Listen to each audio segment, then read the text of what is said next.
guys, how's it going? So if you've been following the last couple videos, first of all, you know the sad story behind the guitar that I'm currently working on. Hey, it looks like I'm holding it up.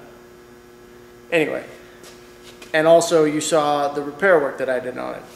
So just to quickly recap, this guitar belongs to a gentleman whose daughter died just before her 3rd birthday, or shortly before.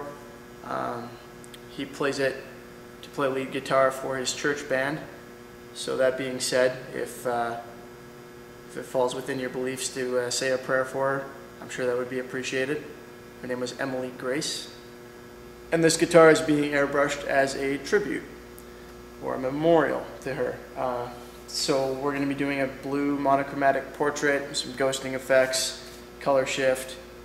It's going to look good. Unfortunately, the guitar took some serious damage on the way here. USPS wasn't exactly careful with it, bit of tough love there. And so the video previous to this one, we did some repair work. Typically I wouldn't take the finish all the way off a guitar for a job like this. Had to do that, had to do some filling. Things have been interesting. So if you're interested in that process, take a look at the video before this one. I'm going to try and upload them just in order, one after the other. And if you want to know a little bit more about the story behind the guitar, I guess there's not really much more to say, but the video before that will contain that information. So now we're going to start painting. It's going to take a few videos to do this. It's not going to be really much of a how-to. It'll contain some how-to elements, but I've already got a how to paint your guitar series, and it's going to be pretty much the same thing.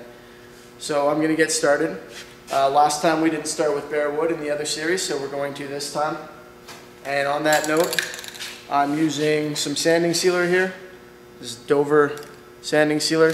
This is going under everything else, so the spray can is going to work fine for this. I also have nitrocellulose sanding sealer at 1 gallon and some other stuff. But for this is going to be the easiest to work with the acrylic paints that we're using. So I'm going to shake this up, throw on my respirator because this stuff is not good for you, no paint is, and get started.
So I'll be doing that probably 2 or 3 times, about 10 minutes apart.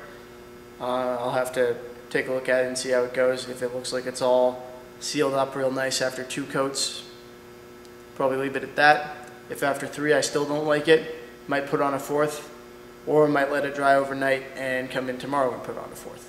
Man, the only time I ever regret having a beard is when I'm doing this. This stuff smells awful, and I'll be honest with you, this thing just doesn't seal properly over the beard. You get like the air pulling through it, and then whatever the paint is that I'm using kind of gets like filtered by the beard, and it ends up plasticky. It's awful. Ugh. Alright, so now this has a few coats of sealer on it. Looks pretty good, but there are some areas, you can probably tell by the difference in shine. See how this is shiny? Try and catch the light. That's shiny, this is not. It's because this isn't smooth yet. It's not completely sealed. But we've got a few coats on here. So now what I'm going to do, now that this is dry, is I'm going to take some 600 grit, sand this all, scuff it down, knock down the raised grain that came into those areas that aren't quite sealed, and then I'm going to go through and spray it with sanding sealer again.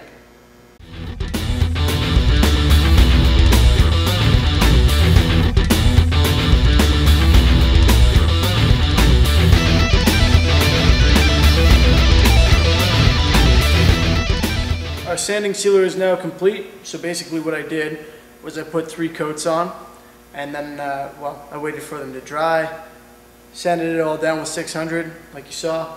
Then I put another couple coats on, and then I went and sanded that down with 600 as well. Of course I cleaned it before I started putting those 2 last coats on. And now I've sanded it again, cleaned it again with wax and grease remover. Sorry. And the time has come for me to start putting down my base coat, or in this case, based on the paint system I'm using, the auto air system, I'm going to put down my sealer white. So I'm going to throw on my mask and spray the white sealer on here, and I'll probably do 3 or 4 coats of that until I get full coverage. And then that'll probably be it for this video, and then we'll start looking into doing the graphics in the next one.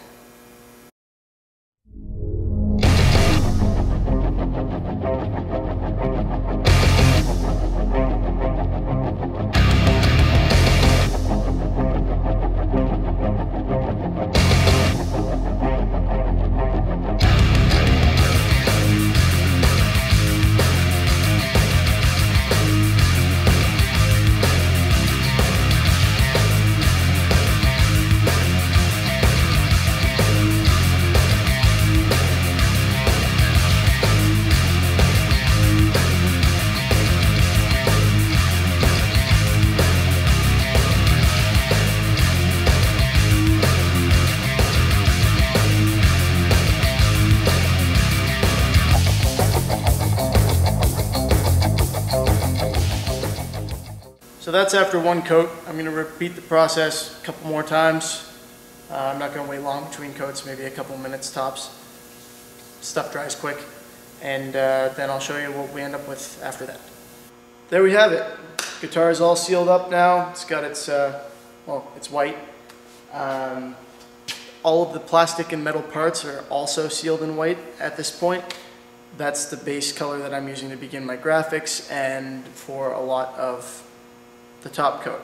These top coats that I'm using, for this one it's going to be a color shifting blue pearl essentially, and it's a little bit translucent, which is how I'm going to get the effect that I'm getting from it, but the customer wants it to stay relatively light, so I'm going to try and start with white and keep things as light as I can when I do the graphics. All of the plastic and metal parts, what I did with them is took them off, scuffed them with gray Scotch-Brite. I didn't enunciate very well on that, gray Scotch-Brite, and then sprayed them with adhesion promoter, and then I moved on to the sealer from there. We're going to call that a wrap for this video. In the next one we'll get started on the graphics and airbrushing stuff, the masking and whatnot, and this project will start to come together. So stay tuned. If you're interested, subscribe, keep up with this, and thanks for watching. See you next time.